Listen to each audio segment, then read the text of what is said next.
A new moon solar eclipse in Pisces signals the beginning of a deep transformation process where our emotions can be renewed and our spirit regenerated.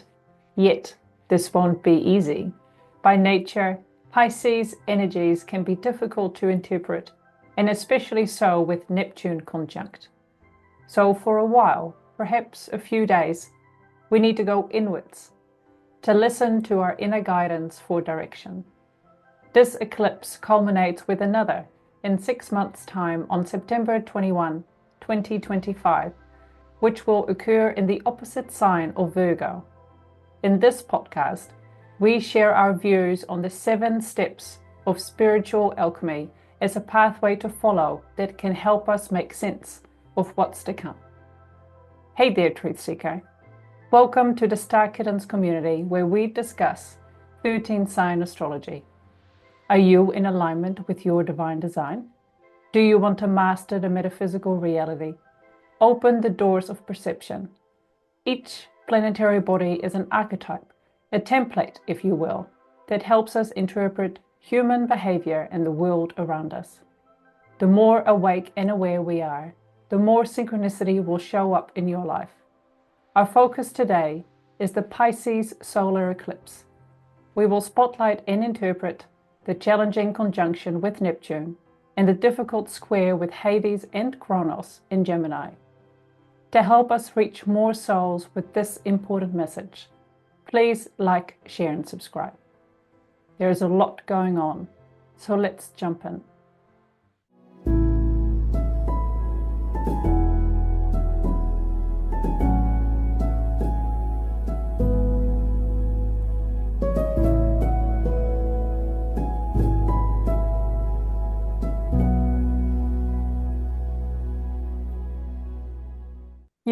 Good morning, David. Good morning. What a beautiful, bright autumn day it is here, and something just annoys me. Everyone is excited about Aries season, the start of the new astrological year, but the sun is very much in Pisces. How do you just kind of tune that out? How do you deal with that? Well, I tune it out by not listening to it, I guess, and focusing on actually what's happening. And that's what we're going to talk about today is just the benefits of tuning into the true cosmic rhythm, not something that's been overlaid by man. If we go back to 12 sign astrology, it's an overlay and it was created in the minds of men to interpret the night sky, and it's simply not reflective of what's actually happening. So that's how I tune it out. Yes, I work with someone, and her and I have been friends for a little while, and she truly believed for a long time that during her birthday, the sun is in Aries, but her sun is actually in Pisces, and she's really looking forward to having a reading with us. And she actually told me last week that she had a resistance because she's not ready to let go of that Aries energy. And I just told her about, when we are able to step into the true divine design for this lifetime, things can manifest in beautiful ways. And I guess this solar eclipse in Pisces is a beautiful pathway to help us understand that. So how do you want to summarize or introduce us to the podcast for today? Yeah, and before I even talk about any of that, I'll just build on what you just said, is that resistance is absolutely what we're going to talk about today. That resistance that people have, and we see it everywhere, and it's not just to astrology, it's about all sorts of things, comes from conditioning and learning from the past that in this case, that individual, but it's a human problem, isn't willing to confront what they've learned and to unlearn, as the term goes, unlearn or relearn something. But it sounds like they've transitioned to a place where they're willing to and open to some new ideas. But we're going to touch very much on the concepts of ego attachments and beliefs and so on and so forth in our podcast today. But if I was to start with, an opening statement, it would be transformation. And this transformation lasts 6 months. And there are 7 stages if we're tuned into it. And we will cover what they are and what to expect. Beginning with the solar eclipse, the new moon on the 29th of March, and it concludes, the 6-month process concludes with another solar eclipse on the 21st of September in Virgo. And that's directly opposite to where we are now. So to get the full picture here, there's an assumption or a requirement, I guess, that individuals are attuned to spirit and their higher self, which they can achieve through mindfulness and meditation practice. Now, we never, in our podcasts, we don't talk about what that looks like because it's totally individual. And there's so many different modalities. But the key here is that to get the benefit of this next 6 months of transformation, one does need to have some sort of consistent, regular practice, and that is the key to unlocking these energies. There's a deep renewal of the emotional, etherical, astral, and physical planes is on the table right now, beginning at the eclipse on the 29th and ending on the 21st of September. And we're talking very much about, when it's Pisces, we're talking about the pre-manifestation planes. And I'll explain a little more about that as we go. But suffice to say now that dreams, visions come from the pre-manifestation plane. Before something comes into being, we need to visualize it or feel it or sense it or perceive it. And that's coming from somewhere else, certainly not the physical realm. So we're talking about pre-manifestation. We're talking about Pisces.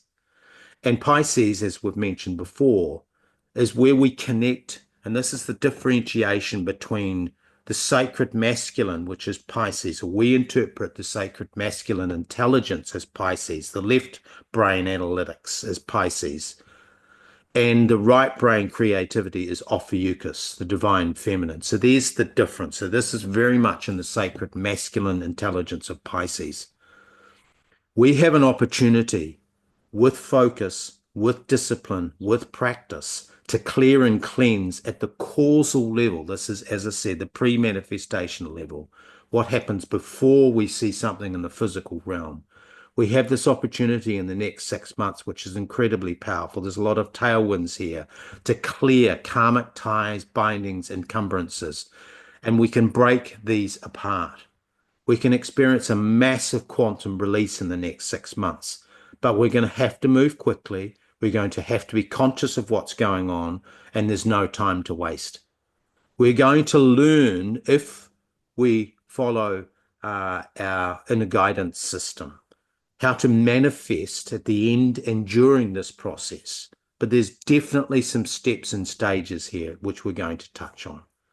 But we're going to learn to manifest quickly, effortlessly, magically, and we're going to enjoy synchronicity and serendipity over this next 6 months like we never had before. But again, I'll keep coming back to, this requires that we're in a meditative and mindful state, and that we are consistent in our practice. Otherwise, we're going to miss this.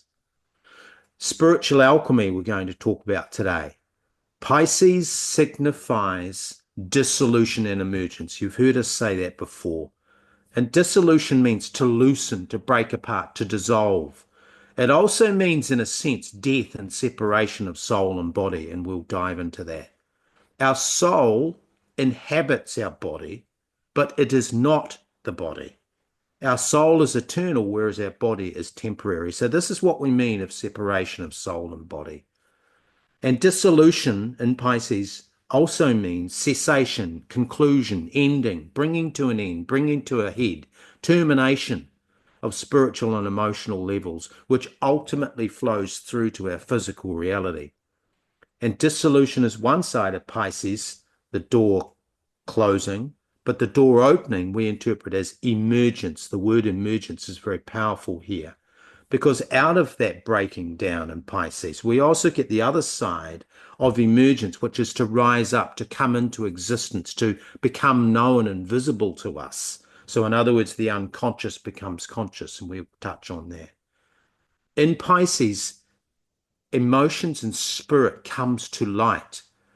We experience an unfolding, and we also, on a collective level, will see exposure and disclosure and the arrival of events and situations in the collective that will surprise us. Emergence also means appearance and surfacing. So I've talked before and earlier about the manifestation process. Well, there's definite steps and stages to this. And in Pisces is where we find inspiration and ideas, and we also have the opportunity in this next 6 months to come into alignment with our divine design and our purpose, where we can discover through meditation and mindfulness, through listening and through introspection, the genesis or seeds of our own personal vision, where we can experience deep and lasting change that will be triggered by this eclipse, but it is a 6-month process. New moons are normally a good time to start a project, but for now, our caution is just for a few days, just be still if you can. Just introspect as much as you possibly can, because there's going to be a lot going on the surface, and we need to go deeper. We need to go deep into spirit. We need to even go past the surface noise of our emotions and our intellect. The influence of Pisces is that this renewal is going to start in the imperceptible. It's going to be subtle and unclear to start with, but eventually it will become clear to us, especially as Pisces moves into Aries, when we have to implement what it is that we've discovered. So we're in somewhat of a twilight zone right now. And the square to Hades and Kronos and Gemini is actually, while squares are challenging and difficult, this is actually really beneficial, because Gemini, of course, is the left brain intellect. And we are going to need to, after we've gone inwards and we've regenerated and we've touched on our emotions and we've done some clearing, we're going to need that mental acuity. We're going to need that sharp perception, that absolute laser-like focus that Gemini brings to us.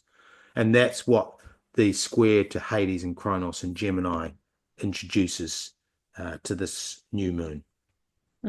So just for the people that can't see the chart, at this new moon, which occurs here in New Zealand on the 29th of March at 11:57 p.m., the sun and moon are at 16 degrees Pisces, and that square that you've just mentioned with Kronos and Hades, they are at 12 and 14 degrees Gemini. So just to give you a bit of perspective of that.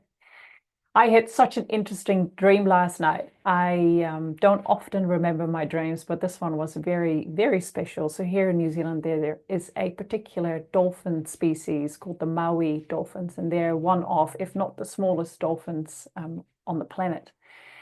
And I was at the water's edge with my children, and they're still small enough that you need to watch them where they're near the water. So my attention was a little bit divided, but out of nowhere, a baby dolphin was racing towards the shore and clambers onto the shore and sits on its tail next to me, like it needed to be near me. And I was able to perceive a telepathic communication that this baby dolphin had with one of its parents, I guess.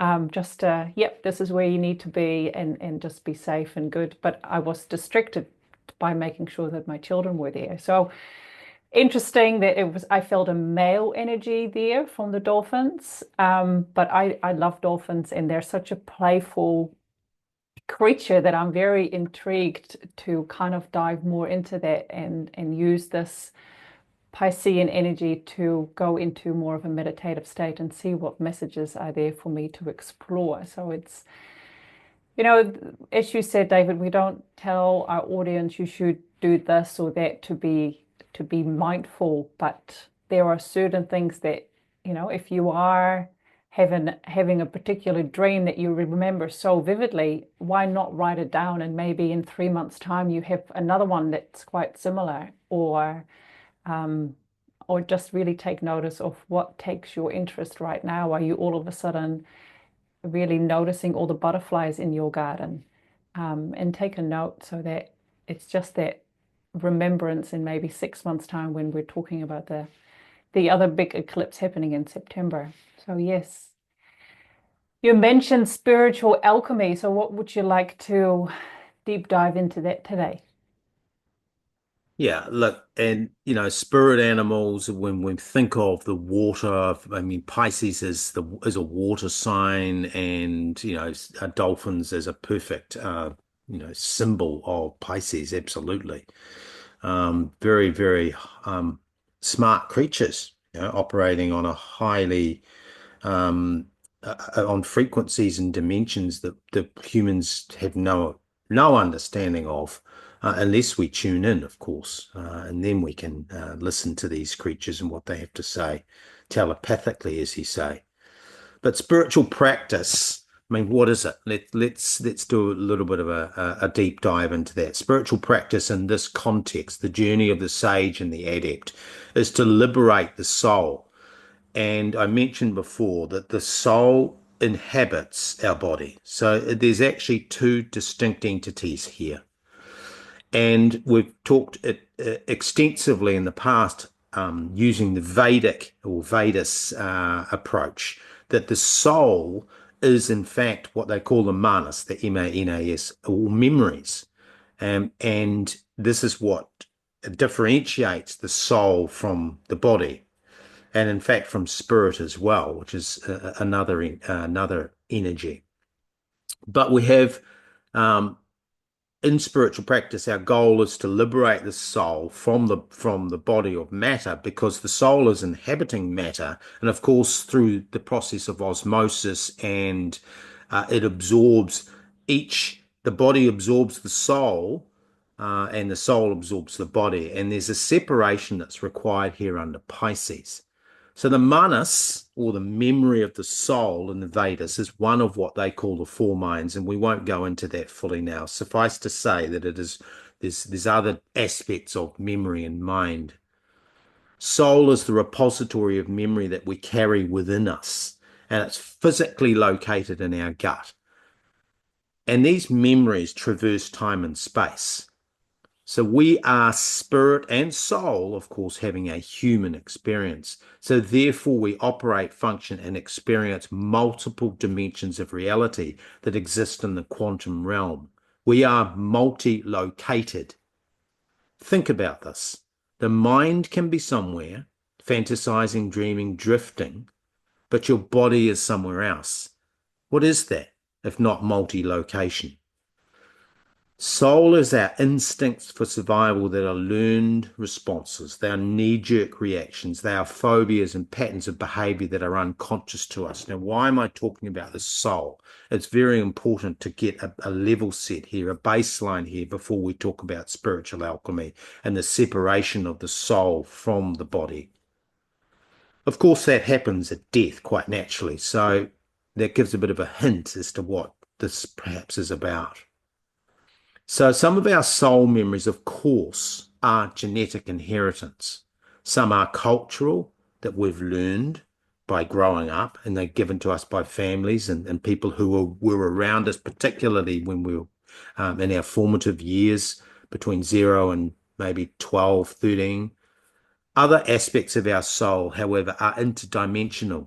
And it's very interesting to me that scientists have always struggled to develop a unified theory of existence, because they don't know where the unconsciousness is positioned in the physical body. They can't pinpoint it. They can talk about the prefrontal cortex in the brain. They can talk about the medulla oblongata at the top of the spine. They can talk about where the liver and the kidneys are. They can even talk of the heart. But they can't identify where this unconsciousness exists, because it doesn't actually exist in the body. But the body is used as a method to interpret the messages from. So when we have dreams, when we have memories, it's of course coming through our body and it expresses as sensations, as feelings. But these scientists struggling to develop this unified theory of existence have been unable to explain how we transmit and receive information from the etherical realm, i.e. that of Pisces or Ophiuchus, how we receive quantum information, how we remote view, how we go back and forth in time in our mind's eye. What are deja vu experiences? That feeling of having experienced a situation, place, or event before, even when it's actually our first time experiencing it. What is that?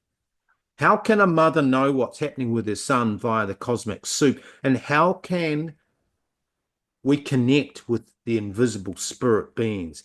Why does dowsing and pendulum work? How can we heal with quantum commands or be released simply through the process of tapping? Pisces is about time bending and breaking up our perceptions and beliefs about the physical world. Yeah, absolutely. I can talk about this for hours. I find that so interesting that it happens frequently when someone says yes to a healing or a coaching or something along those lines. The moment they say yes, the healing can already start. Even though they might be on the opposite side of the world, right? I believe that we are all connected with something else that is greater than us. And if you haven't yet heard of the telepathy tapes, I highly recommend looking into that. It's about non-verbal, mainly children, but also young adults, and how they are able to communicate telepathically. And why is that? How is that? How are they able to tap into that? And one child asks the podcaster as such, like, why do scientists want to understand telepathy? Why do you need to measure it? Why don't scientists try and measure love? Because love we just accept. We accept that that's there, but the love you have for your best friend is different than for your child, but you can't measure the difference. So we're in such an interesting way of living that we have to prove and we have to measure. And there's that saying, you have to see it to believe it. But perhaps we need to change that around and we have to believe it to see it. Just ponder on that one. These 7 steps of spiritual alchemy that you spoke about in the introduction, please share with us what those 7 steps are. Yeah, I wanted to do this because Pisces, as we mentioned earlier, is inherently fuzzy and foggy. Whenever anything is dissolving, or there's a dissolution process taking place, of course, what was form and matter is transforming and transitioning into something else. And what was once concrete and able to be, as you just said, seen and touched and perceived, transforms into something else that is no longer there. So what was is no longer what will be. And that's a key principle here when we're dealing with Pisces, and why I'm going to outline this Gemini energy of the square with Hades.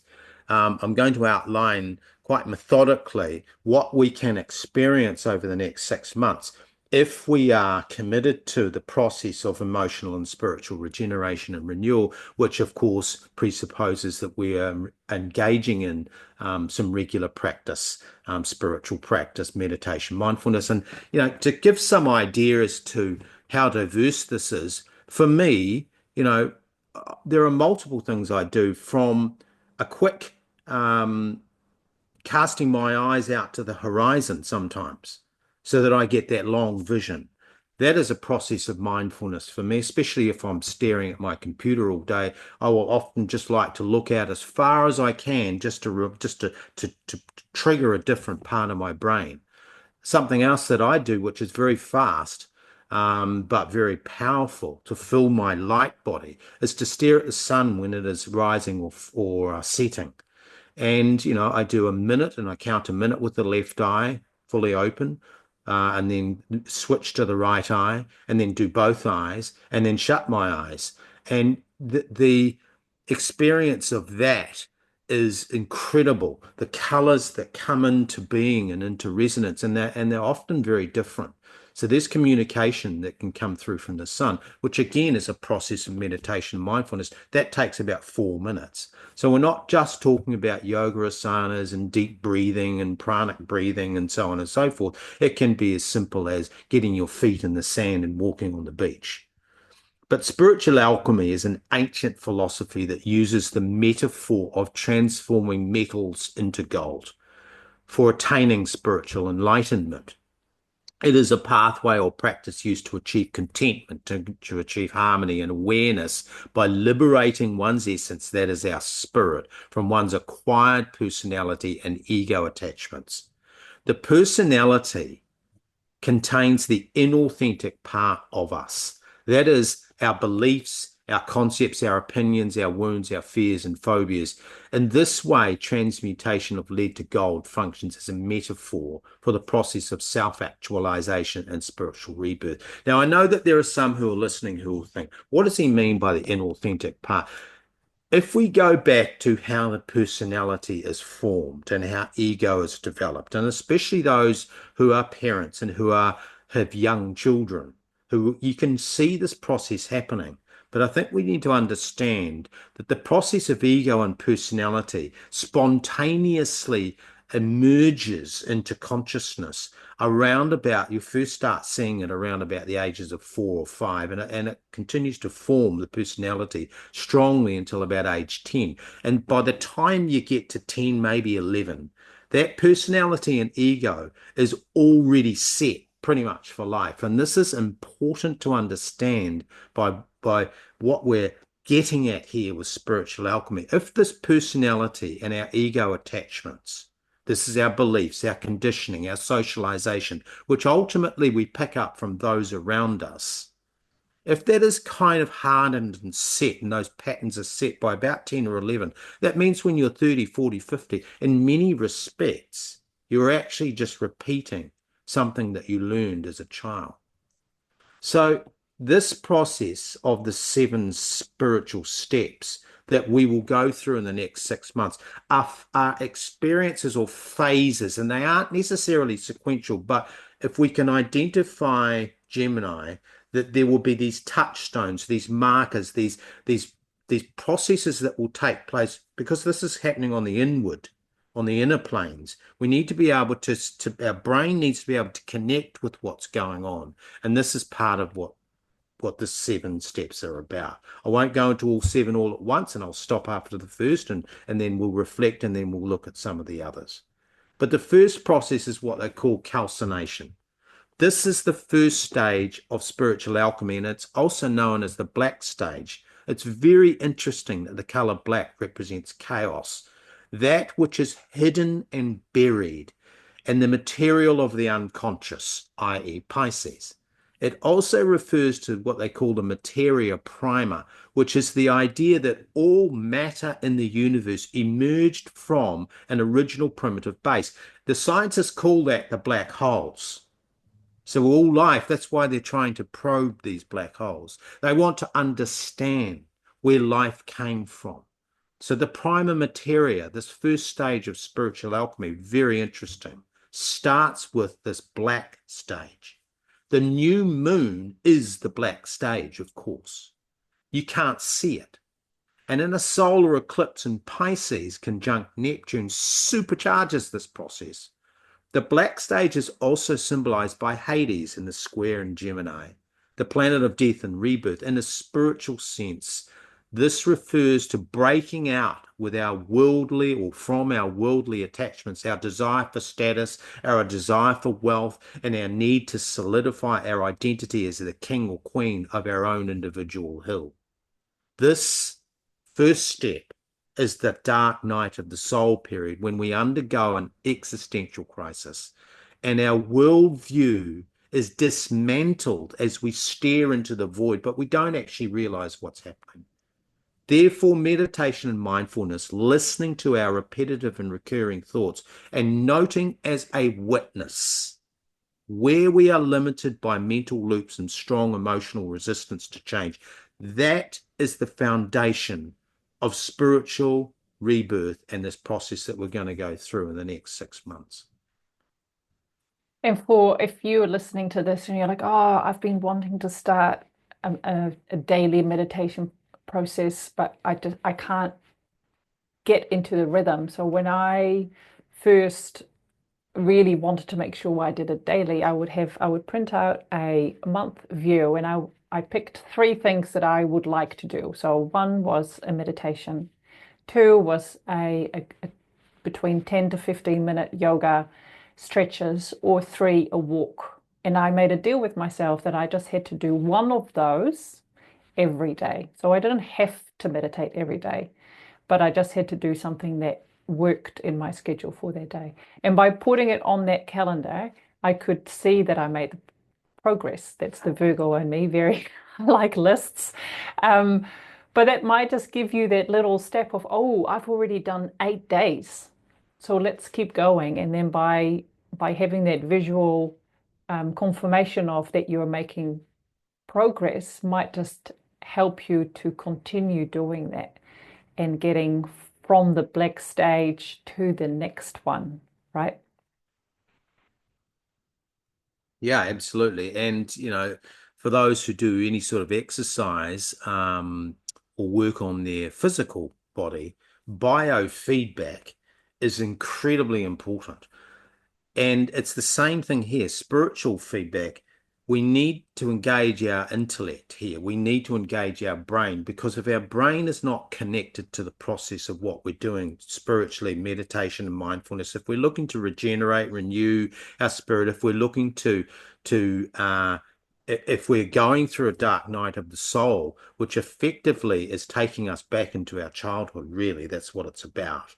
And understanding where some of that conditioning that might be self-limiting beliefs and behaviors are coming from.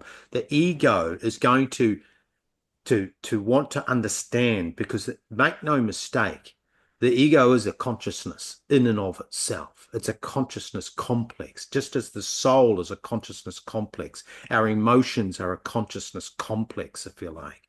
They are very distinct characteristics. So the ego has characteristics, and it's important to understand that as we move to step 2, as you go through a dark night of the soul, you're going to begin to touch on the process of dissolving the ego, or dissolution of the ego. And this is very misunderstood.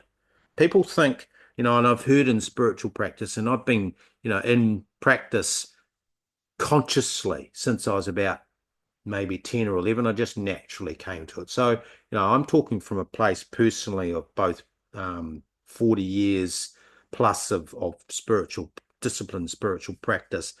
And this area of the dissolution of the ego, I've heard it variously described, but we need to destroy the ego. No, we don't. The ego is an important part of how we deal with the world. But the dissolution of the ego, what does it mean? It means surfacing those buried and trapped emotions and mental beliefs or processes, and freeing them through integrative healing modalities. And I'm sure you'll want to touch on this as we get to the end of this dissolution of the ego. Ego, as I've said, is its own consciousness.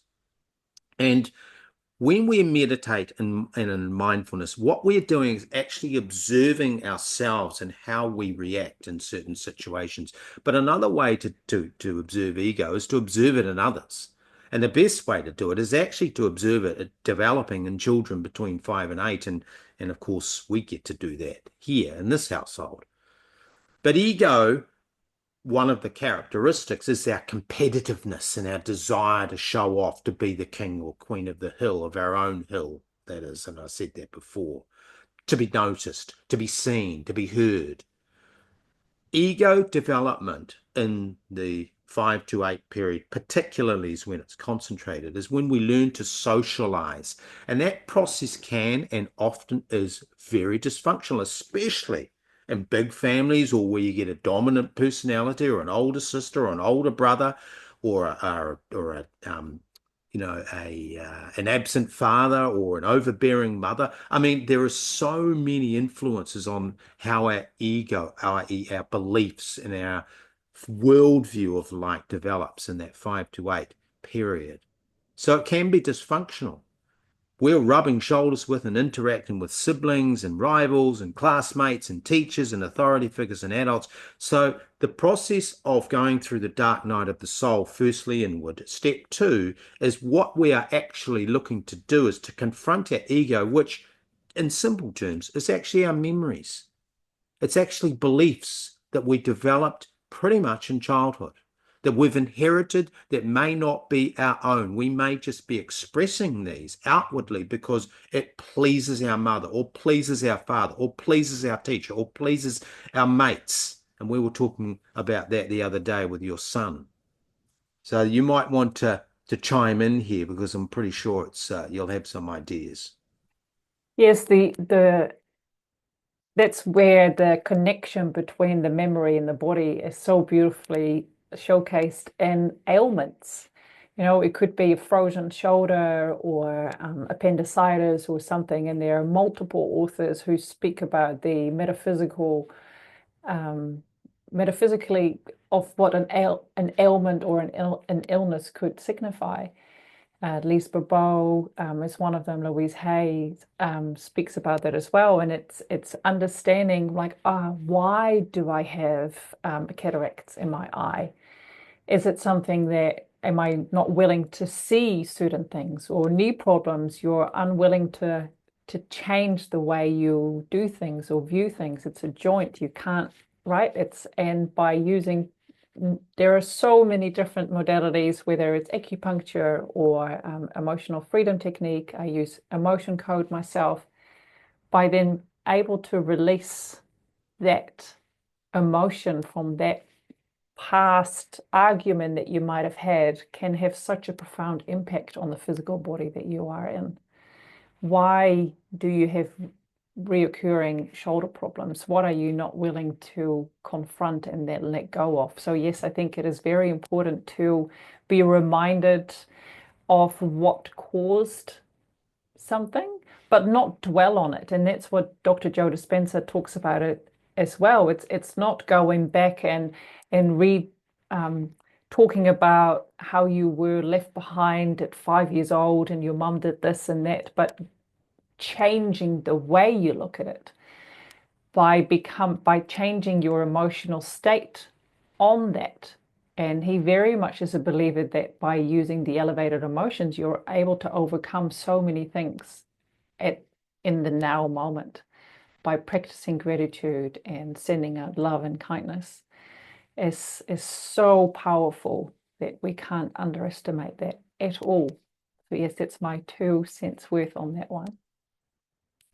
Yeah, and it's absolutely key. So just to go back, the 7 steps, we've covered the first 2. So this 6 months, a window of opportunity. The baseline here is, or the foundation rather, is that we need to be in meditation and mindfulness process consistently, and we need to be doing that in a disciplined way in order to tune in, because we will get the best out of a Pisces period by going inwards, and we need to be listening, and we need to be introspecting, and we need to be reflective rather than in action. And we talked about that first step will involve a dark night of the soul. So we're confronting some of our most cherished beliefs. And the second stage is this dissolution, or let's call it a modification of the ego, which effectively is just our worldview. Now, the third stage is separation. This is where we identify that we are not our thoughts. Those who have studied meditation from a academic perspective, or have done any readings into the Vedics and the Buddhis and the Zens, and what they actually mean by meditation and mindfulness, that there is a process, and you and I have talked about this, Sana, is that in between your thoughts, there are gaps. And one of the questions that people who have been practicing meditation for a while, and it's a good question to ask, is Who is thinking, or what is thinking, or where are these thoughts coming from?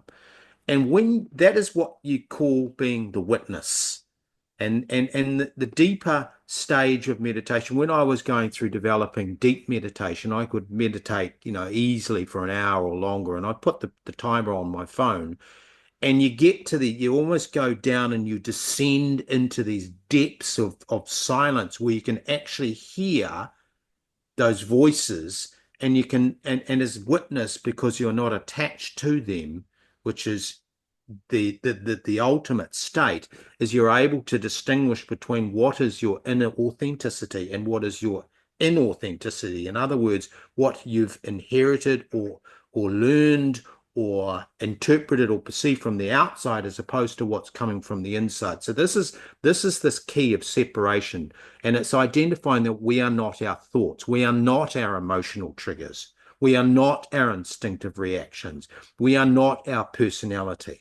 Our personality is a mask that we present to the world, that we learned and crafted very carefully and curated it, either, and hopefully we did it in a way, and when we were growing up with rubbing shoulders with, as I said, siblings and rivals and classmates and teachers, the media, authority figures, celebrities, etc. However it is, there's just these characteristics that we develop in personality.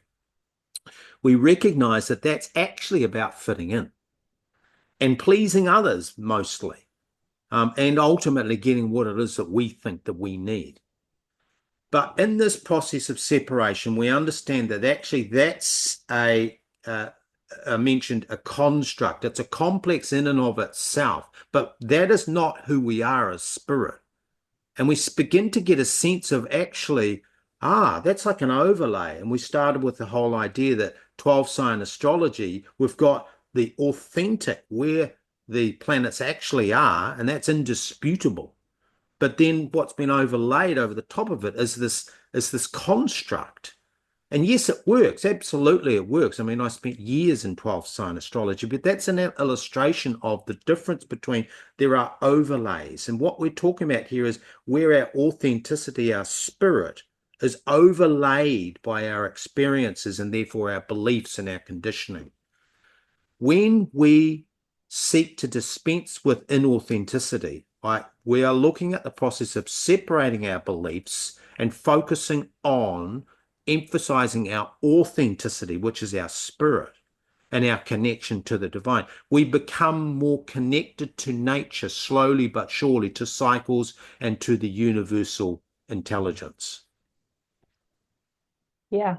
And it's what you mentioned before. It's so hard to measure the progress you make in spiritual growth. And I find that frustrating. And it's not until you are in a very similar situation that you were 3, 4 years ago, and then casting your mind back, I'm like, if that happened then, I exploded with angry words and I could feel it in my whole body, and a similar situation is happening now. And I'm able to breathe through it and stay a lot calmer. And you can't measure that until, as I said, you have a similar situation. So it's that consistency of a practice, whether it is sun staring or meditating for an hour every day. Do what works for you, but don't give up is my big thing, because being able to witness your ego and able to be reflective on your reactions is so powerful. To take a second, if someone is berating you for something, rather than exploding straight away, is actually taking a big breath in and breathe out and just observe what's happening and then engage in that conversation. Separating yourself from that. Yeah, and just again going back to that practice, it was years ago that I was doing that an hour a day. I would do it every day, but you mentioned that before, is we have to get that baseline in, and once you learn how to walk or ski or ride a bike, you don't have to keep doing it over and over. It just becomes, muscle memory, and so for me, meditation, because I spent probably a couple of years in that state of discipline. I'd get up at 4 in the morning and meditate for an hour before I went to work. You know, I'd be at work at 7:30, but 6:30, but I every day. But eventually I got to the point where my body was so conditioned and my spirit, I was able to separate my instinctive reactions or emotional reactions or my repetitive thoughts from my spirit. And eventually it just became normal behavior. And so I no longer have to do the hour a day. And that's the good news, is actually, there's actually some building of that capability, but eventually you get to the point where it just becomes natural part of who you are. And that's what we're talking about. But that leads into the fourth step of spiritual alchemy, which is conjunction. And once we've cleared our self-limiting beliefs and trapped emotions, and I'll just go back to, again, something you mentioned before, just for clarity for the audience, is that not all ailments and issues are necessarily linked to an emotional block, or they could in fact have been inherited, and or they could be part of our soul contract for coming in this life to experience something. And we do that for a purpose of developing ourselves and seeing, maybe we had perfect health in a prior lifetime or a prior experience, and we wanted to actually experience what it was to be not so well and be taken care of, for example. So there's a whole lot of different things going on there. But conjunction, this fourth step, once we've cleared it, as I said, it cleared our self-limiting beliefs and trapped emotions through consciousness and conscious awareness. It has to take work and action. We are free to converge with spirit. We are able to experience the third eye opening, the heightened intuition and creativity that comes with that, and experience the flow state and the spontaneous manifestation, the lucky moments, the serendipity, the synchronicity. We are in tune with spirit and the rhythms and cycles of life. We were talking about that flow state the other day, and in fact, we were reflecting on that book, Stealing Fire, where Stephen Kotler talked about sports a great learning process for flow state. What is meant by flow state or conjunction? Kotler, if you're not aware of his work, has studied elite athletes, and when they are surfing a perfect wave, or Tiger Woods has a perfect round, or a batter in cricket or softball or baseball, has just this incredible connection between his hands or her hands and the ball and the bat. Yeah, there are states. And he also talked about examples in the military as well, where in teams where you get into sync, this flow state, and everything just seems to unfold spontaneously and naturally, and there's synchronicity and luck and serendipity. Those are the markers of conjunction. The more we are connected with spirit, the more that we are likely to experience that. So, whilst it can be frustrating going through spiritual practice, actually, when we start to see a manifestation in our life as we're rippling out more of our authenticity, more of our true selves, actually what rebounds and comes back to us are often, an opportunity's just open. I just had a lucky break, or, I just met the right person at the right time. So these are the sorts of things that happen in conjunction. And then for me, it's being proper aware of that. And it might sound silly, but when I get a lucky break to be able to turn right with the busy road and it just works, I'm like, thank you, thank you. Just having that gratefulness. And I think the more you really become aware, you get your ticket and it's 222. It's like, three twos, that's nice. Rather than just dismissing it. And I think that plays into it as well. It's like the more that you really recognize these serendipities, I think then it becomes this flow on effect of more and more will make your way. Yeah, and so, we were talking about the positive side. So yes, there is some grind here. If you're trying to lose weight or you're trying to do something, there's a grind, but eventually it becomes a lot easier, and that's what conjunction's about. The fifth step in spiritual alchemy is what they call fermentation. This is where we'll literally, if you think about the fermentation process, and you do kombucha, right? And people who make wines and so on. There's a fermentation process, particularly with sugars. But think about it like that. We allow our worldview to decay, to fall away. And consciously, this is the role of Hades and Gemini and the application of the sacred masculine intellect of Pisces. We commit to change and we step into our new connection to spirit. We embrace it. This is the phoenix rising from the ashes process.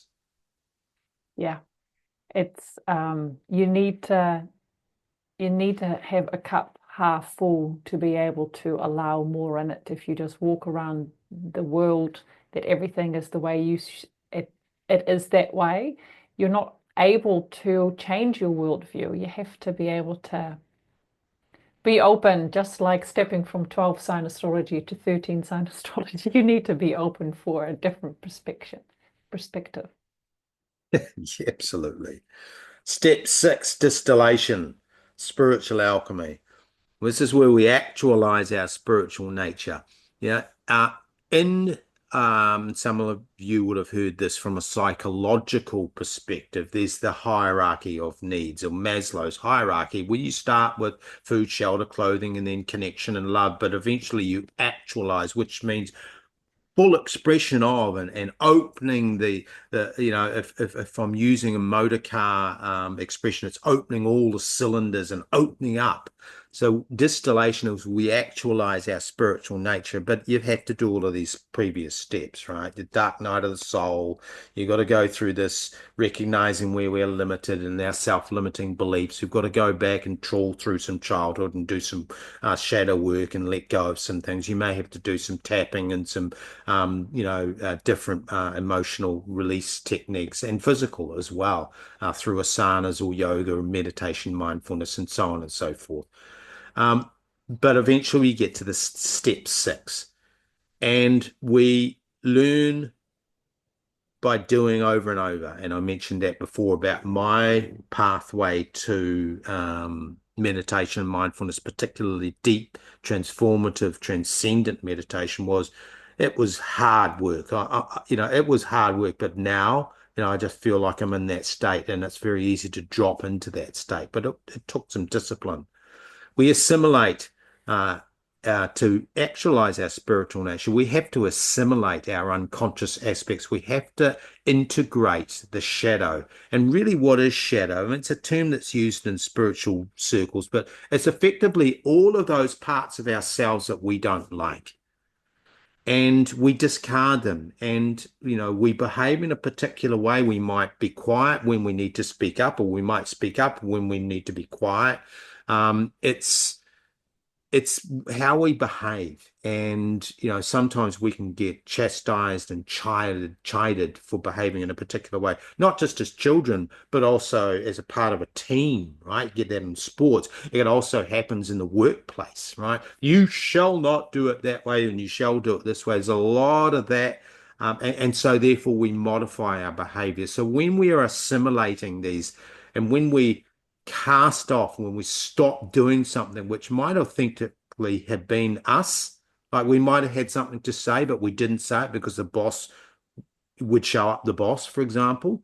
That's what I mean about authenticity and inauthenticity. The authentic reaction was to actually say, hang on, this is, from my experience, this is how this is done.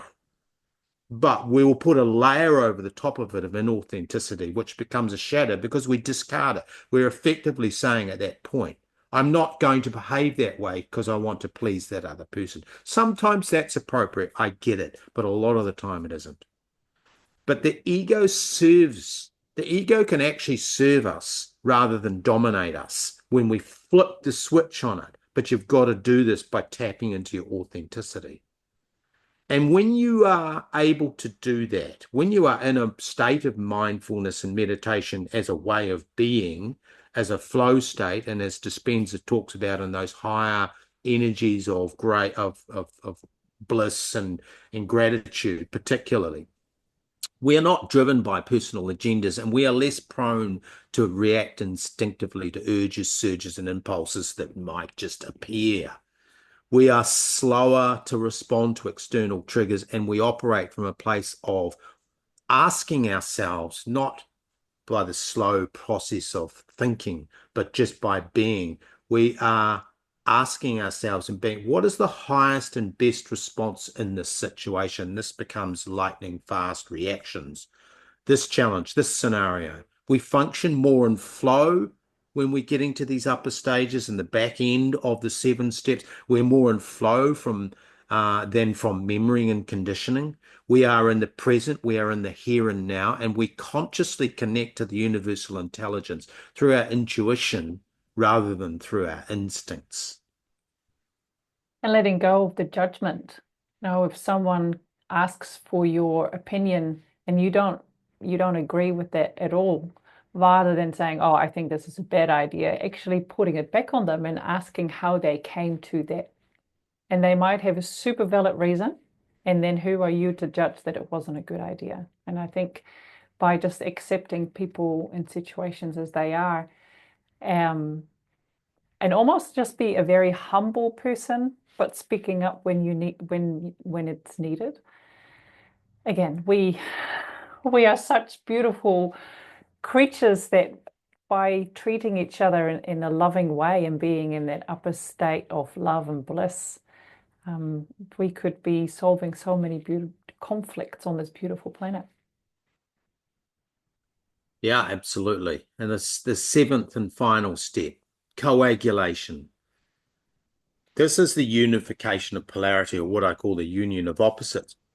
We are, and within us, we have negative and positive, masculine and feminine energies, dark and light energies. And when we are in coagulation, we are able to see multiple angles and function in the midpoint between extremes. When they talk about polarization, political polarization, for example, that's because people are absolutely at the extremes. Well, coagulation, or this final step in the spiritual alchemy, is to be in that midpoint between extremes. But in fact, it's also not just operating in the midpoint, it's the ability to flex both ways. You see, sometimes you need to be negative. You need to be ultra positive. You need to be super negative. You need to be in your masculine energy, or you need to be in your feminine energy. Sometimes it's good to be in the midpoint, but it's that ability is what I mean by multiple angles. This is the end point of spiritual alchemy. We recognize also that separation and the whole narrative around separation is a strategy that's been used by controllers, bosses, managers, parents even sometimes, to divide and conquer us.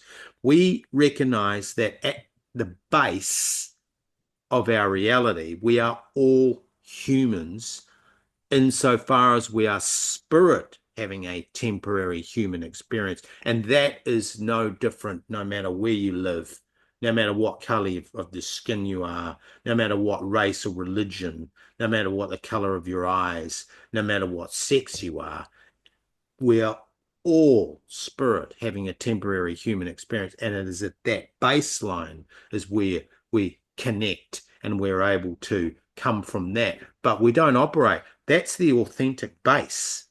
The inauthentic base is all of the stratification and all of these layers that we put and say, well, I live in this suburb and I drive this car and I earn so much and I live in the big house, so I'm better than you. Or I was born in this country, so I'm better than that person. Or I am in this religion, so I'm better than you. Or they're worse than me. All of that is just layers and layers of inauthenticity that have been put on top of who we truly are, which is spirit having a temporary human experience. And it is not until we get through, see, this process of spiritual alchemy, we have to go back and inwards. And that dark night of the soul is difficult.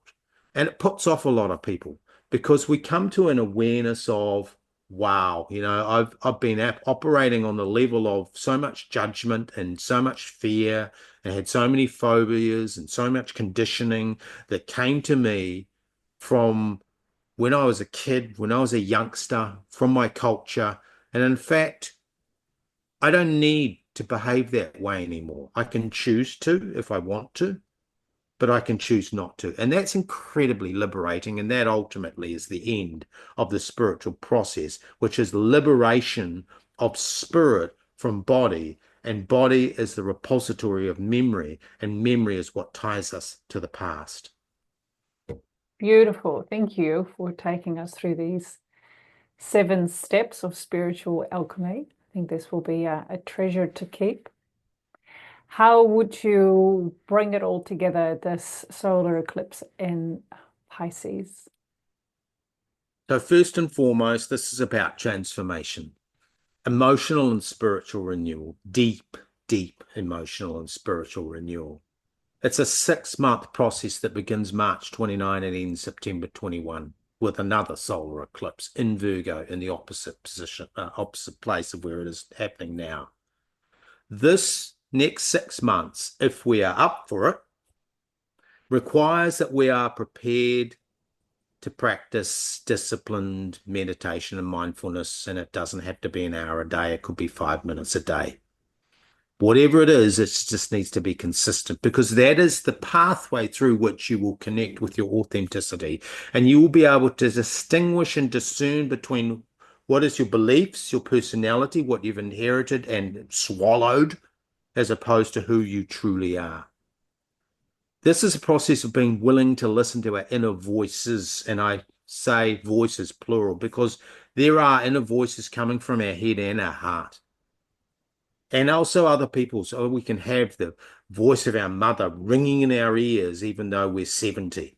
We can have the voice of our papa still ringing in our ears many, many years after they've left us. That's what I mean. There are multiple voices. Spiritual alchemy is a process that helps us to contextualize the next 6 months, to concretize it. And that is the energy of Gemini. Hades and Kronos and Gemini give us stage gates, markers and times so that we can stay the course for 6 months. We start with staring into the void, and practice this means going inward.